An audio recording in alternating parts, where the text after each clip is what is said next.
Masih dalam program Torang Pasiar pemirsa, pada segmen kali ini saya akan menjelaskan sedikit terkait makna dan pengertian sholat.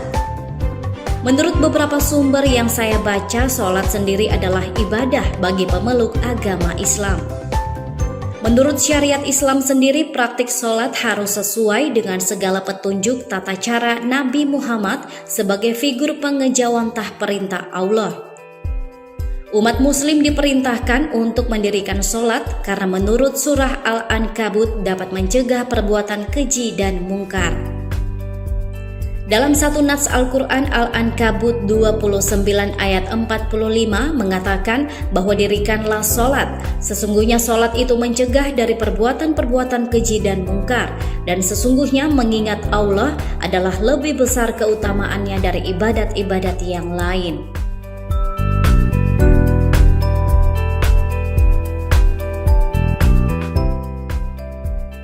Sholat merupakan tiang agama yang sangat penting bagi seorang muslim. Sholatlah yang membedakan antara orang muslim dengan orang kafir. Sungguh yang memisahkan antara seorang muslim dengan kesyirikan dan kekufuran adalah meninggalkan sholat. Setelah selesai sholat Jumat, saya pun langsung berjumpa dengan beberapa pengurus masjid yang ada di situ.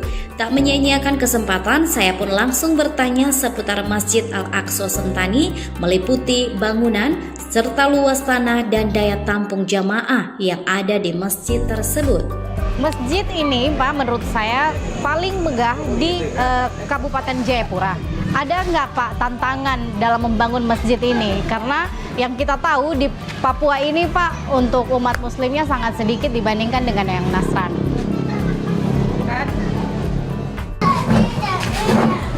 Untuk di Kabupaten Jayapura khususnya dan umumnya di Papua ini umat Islam kan sangat minoritas. Tetapi berkat kerjasama kami menjalin hubungan baik dengan pihak gereja sehingga pembangunan ini ya ada tantangan tapi bisa dapat diatasi dengan baik. Pak, untuk lahan keseluruhannya berapa, Pak? Dan juga untuk lahan pembangunan masjid sendiri itu sekitar berapa? Mbak, untuk luas lahan ini umat waktu itu bertahap kepemilikan lahan. Yang sampai ke pengurusan kami ini kurang lebih 1,5 hektar. Kurang lebih 1,5 hektar yang ada sekarang. Untuk masjidnya itu luasnya 30 kali 35 itu badan masjid ditambah dengan serambi 7 meter sehingga kurang lebih dia 42 kali 30 2 lantai dengan kapasitas kurang lebih 2.500 umat yang bisa daya tampungnya. Itu yang ada sekarang dan kondisinya sekarang seperti kita lihat sama-sama ini sudah sekitar 83-84% realisasi fisiknya.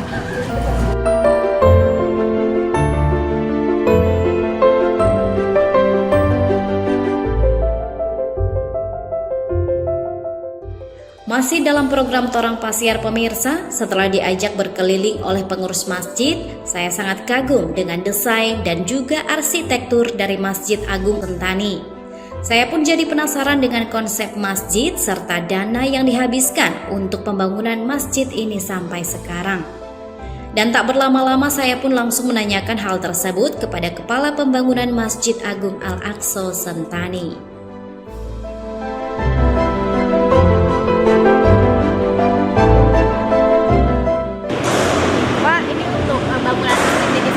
Konsepnya diambil dari mana, Pak? Apakah diambil dari konsep masjid mungkin yang dari luar negeri atau yang dari Indonesia atau seperti apa, Pak? Boleh ceritakan sedikit ya, Pak? Ya, baik. Konsep yang kami gunakan awal mulanya kami buat tim teknis. Tim teknis itu akan kemana rencana bangunan ini. Jadi kesimpulan kami bahwa akan memadukan istilahnya minimalis dengan perpaduan Timur Tengah atas persetujuan takmir dan para tokoh-tokoh agama di Kabupaten Jayapura. Jadi sebelum kami memulai ini ada satu dulu kami mencoba mempresentasikan gambar untuk bagaimana ke depan Masjid Agung Al-Aqsa ini. Jadinya seperti apa?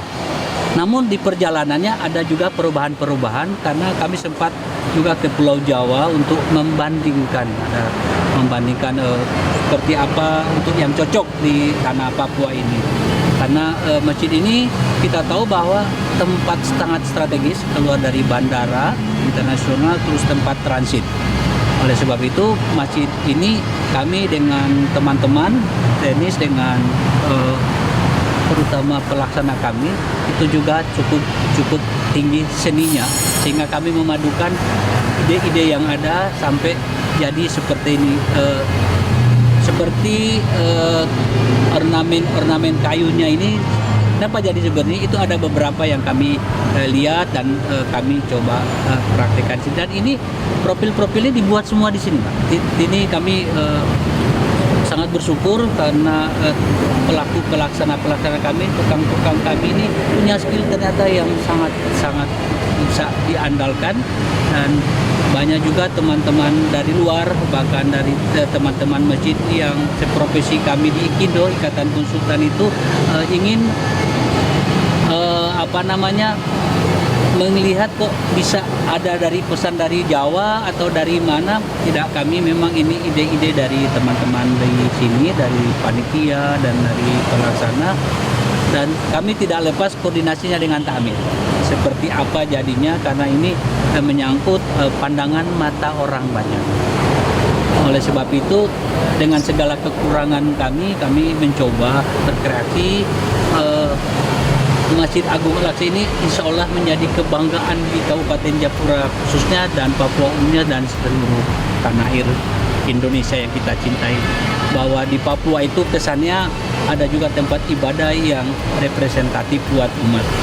Turun dia dari bandara sana bisa mampir langsung dan melihat kondisi Masjid Agung Al-Aqsa ini. Pak, untuk dana pembangunan sendiri berapakah anggaran yang sudah dikeluarkan untuk membangun masjid yang semegah ini, Pak?